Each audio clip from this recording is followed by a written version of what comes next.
Good morning, boys and girls. We've got another chapter of Farmer Boy for today, chapter 2. Hope that you enjoyed the beginning of this story from our reading yesterday.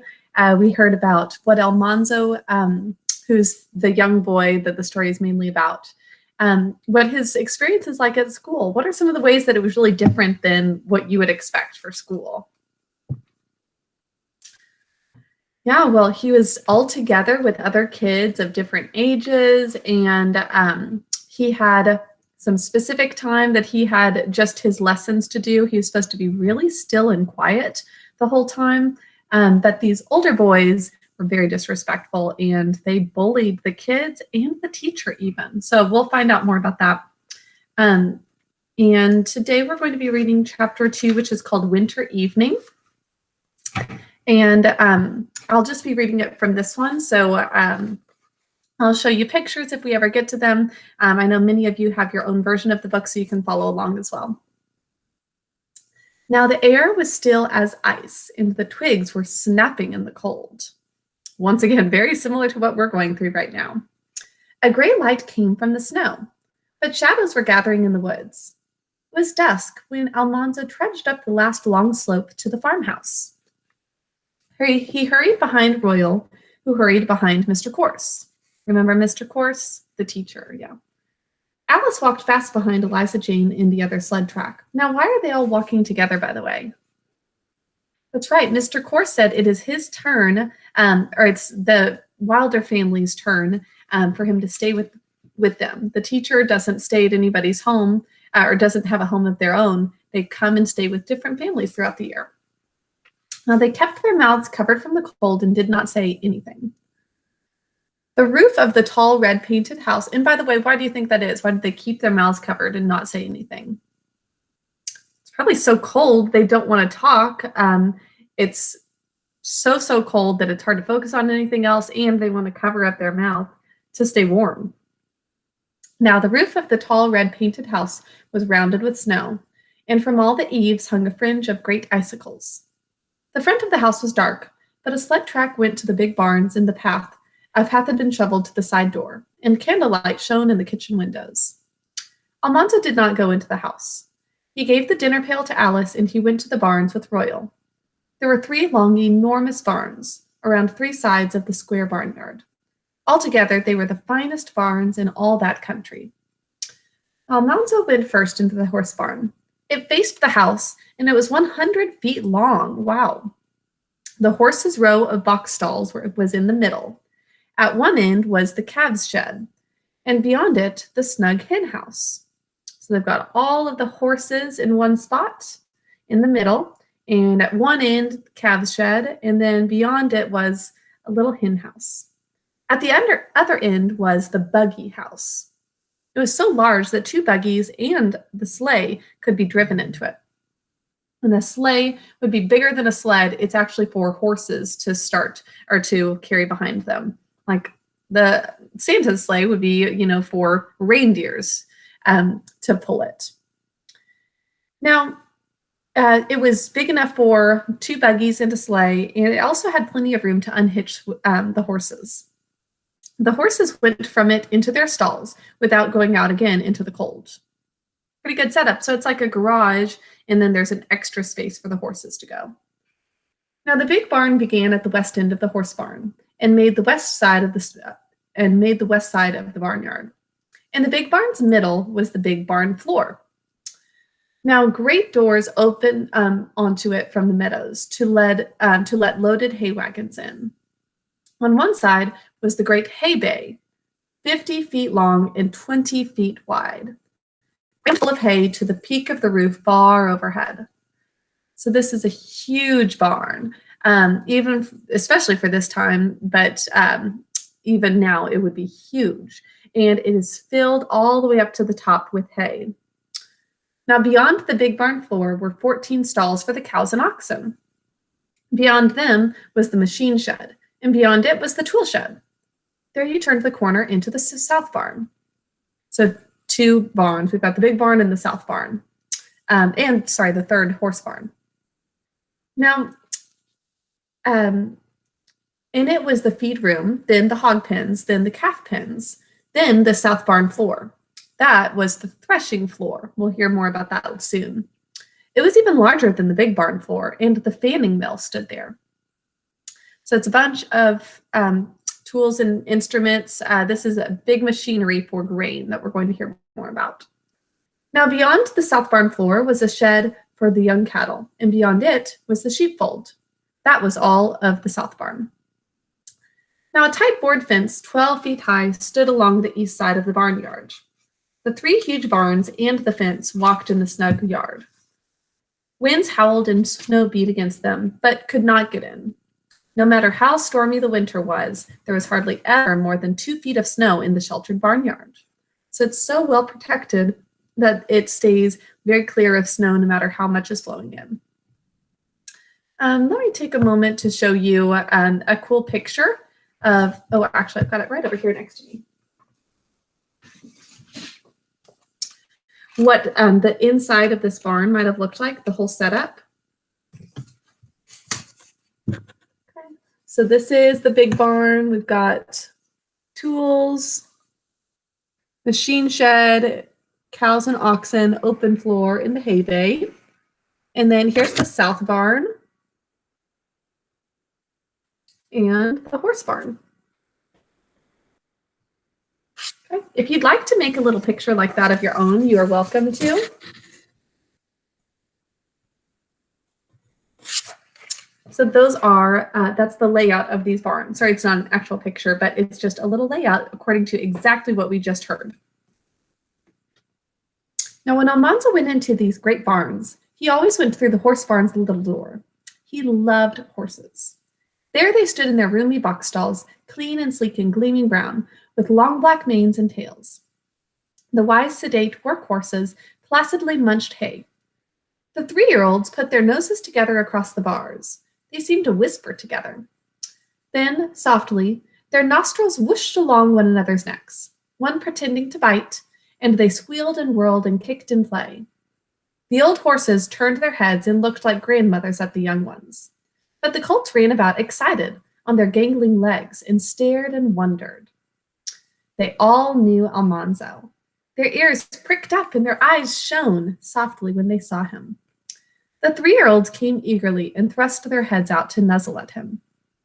Their noses, prickled with a few stiff hairs, were soft as velvet, and on their foreheads the short fine hair was silky smooth. Their necks arched proudly, firm and round, and the black manes fell over them like a heavy fringe. You could run your hand along those firm, curved necks in the warmth under the mane. But Almanzo hardly dared to do it.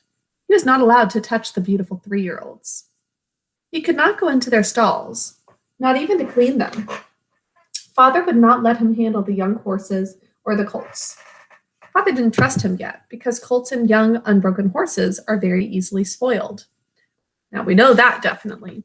We know that because Black Beauty was raised very well, and we know what had happened when he had good owners to train him well at a young age, whereas Ginger, at a young age, was treated very poorly, and she never really got over a lot of the things that she learned at a young age. So basically, Almanzo's father is being very wise to make sure that he doesn't really spend much time with the horses, training them, because he doesn't want Almanzo, just being a little boy, to teach them bad habits. Now, a boy who didn't know any better might scare a young horse, or tease it, or even strike it, meaning hit it. And that would ruin it.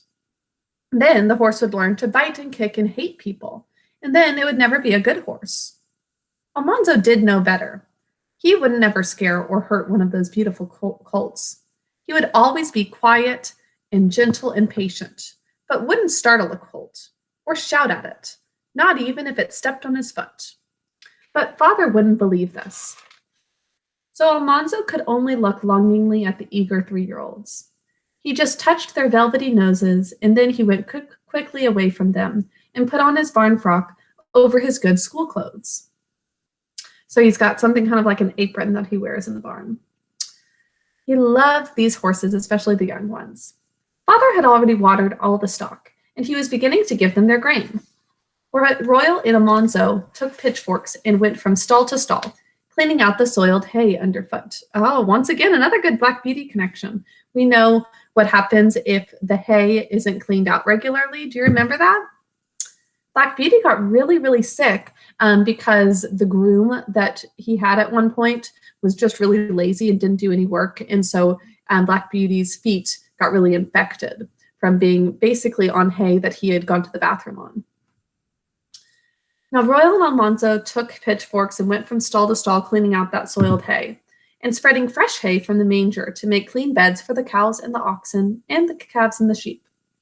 They did not have to make beds for the hogs because hogs make their own beds and keep them very clean. Now, in the south barn, Almanzo's own 2 little calves were in one stall. They came crowding each other at the bars when they saw him. Both calves were red, and one had a white spot on his forehead. Almanzo had named him Star. The other was a bright red all over, and Almanzo had called him Bright. So, probably many of you are already thinking the cover of this book shows those 2 young oxen. So, let's read that description again. It says that these calves, sorry, not oxen, these calves are Star and Bright. Star is the one with the white spot. Do you see him? Yeah. And Bright is the one who's bright red all over. And they both look pretty similar in color, but apparently this one's even brighter. Now, Star and Bright were young calves, not yet a year old. Their little horns had only begun to grow hard, in the soft hair by their ears. Almanzo scratched around the little horns because calves like that. They pushed their moist, blunt noses between the bars and licked with their rough tongues. Oh, they sound so sweet and cute. Almanzo took 2 carrots from the cow's feed box and snapped little pieces off them and fed the pieces one by one to Star and Bright. Then he took his pitchfork again and climbed into the hay mows overhead. It was dark there. Only a little light came from the pierced tin sides of the lantern hung in the alleyway below. Royal and Almanzo were not allowed to take a lantern into the hay mows for fear of fire. But in a moment, oh, and that's another Black Beauty connection, so many of them. Remember the barn that caught on fire? Well, it's good that they aren't allowed to bring the lantern in. That one caught on fire because of a cigarette, I think, but a lantern would be dangerous as well. But in a moment, they could see in the dusk, like their eyes adjusted so they could see. They worked fast, pitching hay into the mangers below. Almanzo could hear the crunching of all the animals eating. The hay mows were warm with the warmth of all the stock below, and the hay smelled dusty sweet. There was a smell, too, of the horses and cows, and a woolly smell of sheep. And before the boys finished filling the mangers, there was the good smell of warm milk foaming into Father's milk pail. Almanzo took his own little milking stool and a pail and sat in Blossom's stall to milk her. There's Blossom getting milked. The 2 little kitties.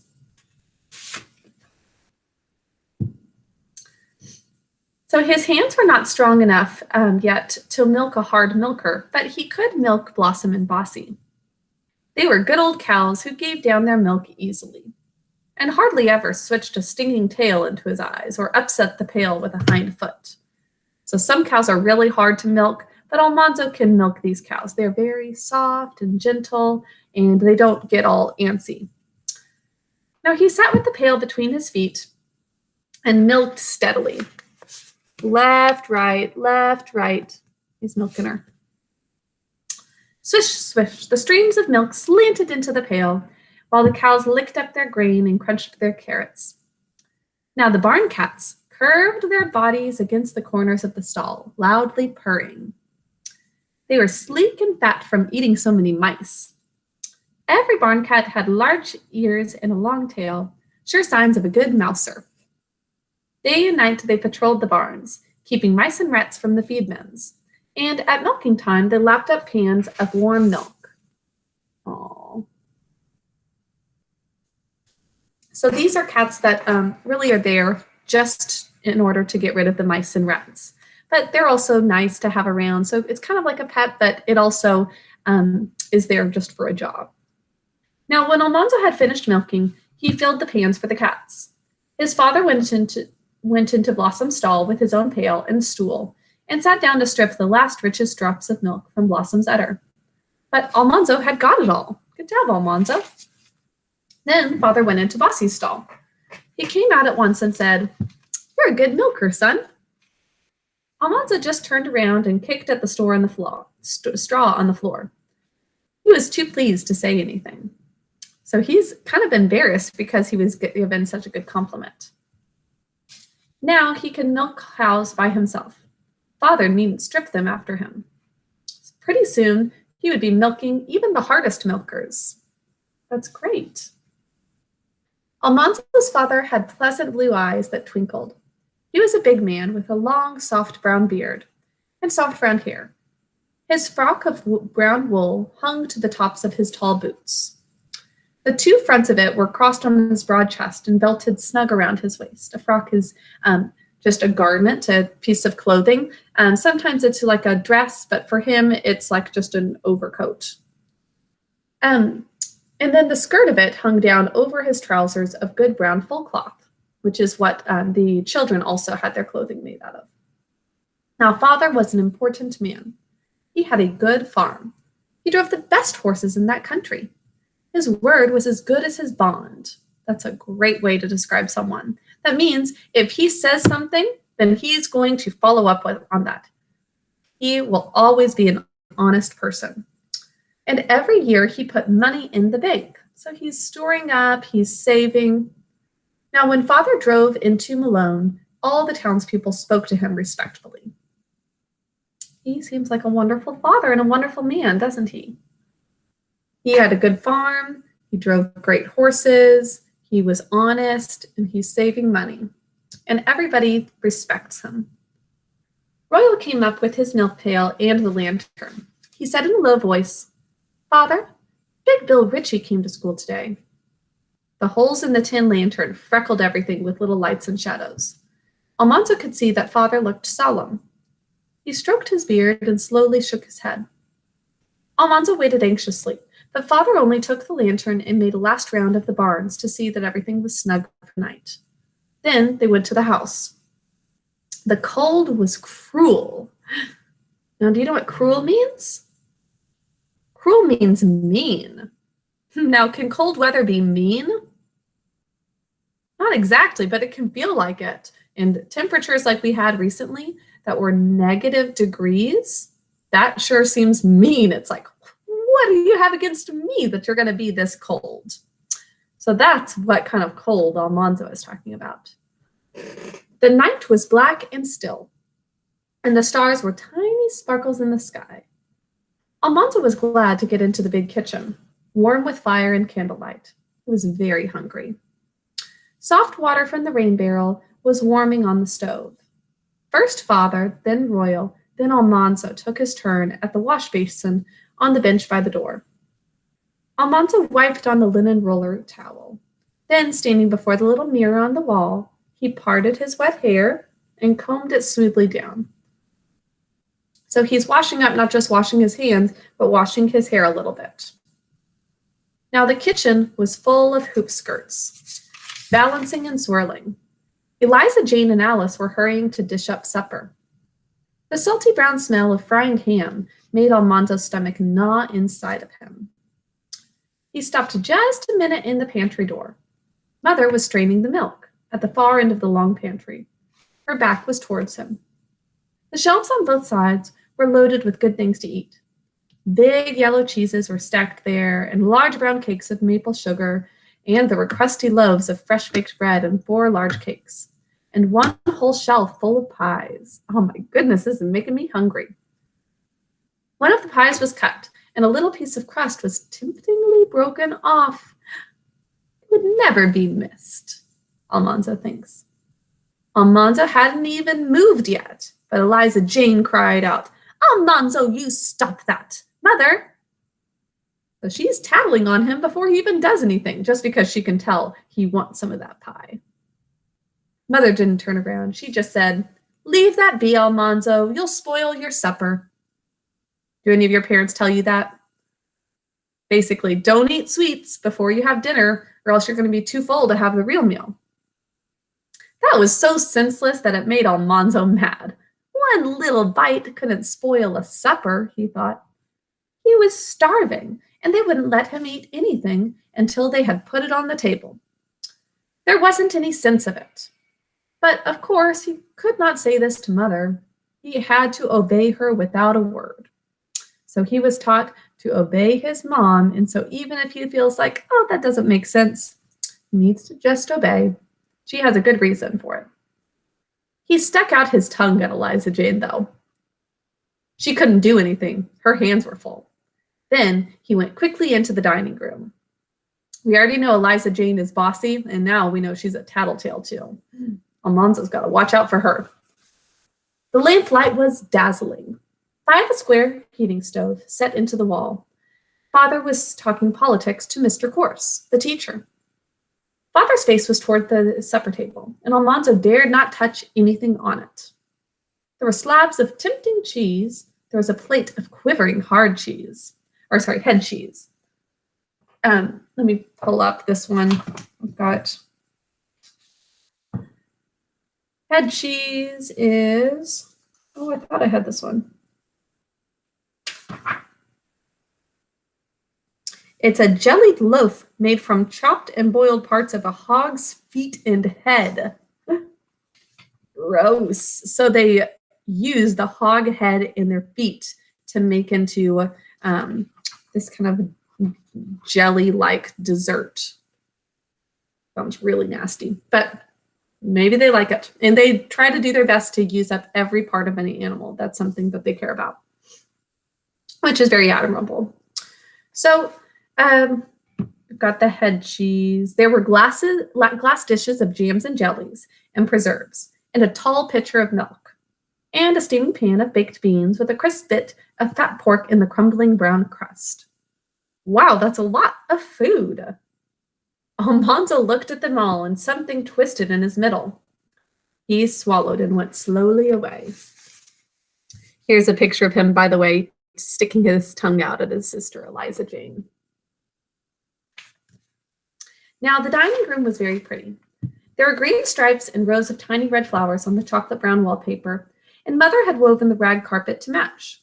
She had dyed the rags green and chocolate brown and woven them in stripes, with a tiny stripe of red and white rags twisted together between them. The tall corner cupboards were full of fascinating things: seashells and petrified wood and curious rocks and books. And over the center table hung an air castle. Alice had made it of clean yellow wheat straws, set together airily, with bits of bright-colored cloth at the corners. It swayed and quivered in the slightest breath of air, and the lamplight ran gleaming along the golden straw. But to Almanzo, the most beautiful sight was his mother. How sweet! Bringing in the big willowware platter full of sizzling ham. So maybe it's not so much his mother. He likes the ham. So the girls, Eliza Jane and Alice, had made this big fancy decoration. He thought, no, I want that ham. Now, Mother was short and plump and pretty. Her eyes were blue, and her brown hair was like a bird's smooth wings. A row of little red buttons ran down the front of her dress of wine-colored wool, from her flat white linen collar to the white apron tied around her waist. Her big sleeves hung like large red bells at either end of the blue platter. She came through the doorway with a little pause and a tug, because her hoop skirts were wider than the door. Now the smell of the ham was almost more than Almanzo could bear. Mother set the platter on the table. She looked to see that everything was ready, and the table properly set. All this time, Almanzo's stomach is rumbling, thinking, what are we going to eat? She took off her apron and hung it in the kitchen. She waited until Father had finished what he was saying to Mr. Corse, but at last she said, James, supper is ready. It seemed a long time still before they were all in their places. Father sat at the head of the table, Mother at the foot. Then they must all bow their heads while Father asked God to bless the food. After that, there was a little pause before Father unfolded his napkin and tucked it into the neckband of his frock. He began to fill the plates. First, he filled Mr. Corse's plate. Why do you think that is? He's the guest. So the guest eats first. Then he filled Mother's. Then Royal's and Eliza Jane's and Alice's. And then, at last, who is he forgetting? He finally filled Almanzo's plate. Oh, so Mr. Corse, as the guest, he gets to have the first meal, which is a very good rule. And Almanzo, being the youngest, is the one to eat last. I don't know about that being a rule, but it's good for him to learn patience. Thank you, Almanzo said. Those were the only words he was allowed to speak at the table. Children must be seen and not heard. Father and Mother and Mr. Corse could talk, but Royal and Eliza Jane and Alice and Almanzo must not say a word. Interesting rule. I doubt that any of you have that rule at the house, but it was a rule for children at this time to not be heard at the dinner table. It was a time for the adults to have a conversation together. So the children would sit and eat, and they'd talk to their parents at other times and talk to each other at other times. But at the dinner table, it was focused on the parents having a conversation. Now, Almanzo ate the sweet, mellow-baked beans. He ate the bit of salt pork that melted like cream in his mouth. He ate mealy boiled potatoes with brown ham gravy. He ate the ham. He bit deep into velvety bread spread with sleek butter. And he ate the crisp golden crust. He demolished a tall heap of pale mashed turnips and a hill of stewed yellow pumpkin. Oh my goodness, this sounds like Thanksgiving. It's so much food. Then he sighed and tucked his napkin deeper and deeper into the neckband of his red waist. And he ate plum preserves, like a jelly or jam, and some strawberry jam, and grape jelly, and spiced watermelon rind pickles. So much. He felt very comfortable inside. Slowly, he ate a large piece of pumpkin pie. He heard Father say to Mr. Corse, "The Hardscrabble boys came to school today, Royal tells me." "Yes," Mr. Corse said. They're all of the big boys, the teenagers who live on Hardscrabble Hill. "I hear they're saying that they'll throw you out." Mr. Corse said, "I guess they'll be trying it." Father blew on the tea in his saucer. He tasted it and then drained the saucer and poured a little more tea into it. "They've driven out 2 teachers," he said. "Last year, they hurt a man named Jonas Lane so bad that he died of it later." These boys are threatening to hurt Mr. Corse, and apparently they've hurt other teachers in the past, including one that had some sort of injuries from it that he died of later. "I know," Mr. Corse said. "Jonas Lane and I went to school together. He was my friend." Father did not say any more. Wow. What do you think is going to happen? This is a true story, remember. These things actually happened to Mr. Corse and to Almanzo and his family. Probably to other people as well. This is just one story. You think he'll be okay? And what do you think of that big meal they had and Almanzo's chores around the barn? Sounds pretty fun, I think. But it's also a lot of hard work. A couple questions before we go. What kind of man do you think Almanzo's father is, according to the description in the book? He's honest, everyone respects him. He seems like a good man and a good father, don't you think? Why doesn't Father trust Almanzo with the colts, the young horses? Because if they get spoiled at a young age, then it's bad for the rest of the horse's life, just like with Ginger. And Almanzo, he is pretty responsible, so he does well, but he's still young. So that is about all for today's reading. I do have some questions for you to answer when you finish up today, and I hope that you're enjoying the story. Feel free to keep reading if you've got your own book to read along with. Have a wonderful day and weekend as well, since you'll be watching this on Friday. Talk to you soon. Bye.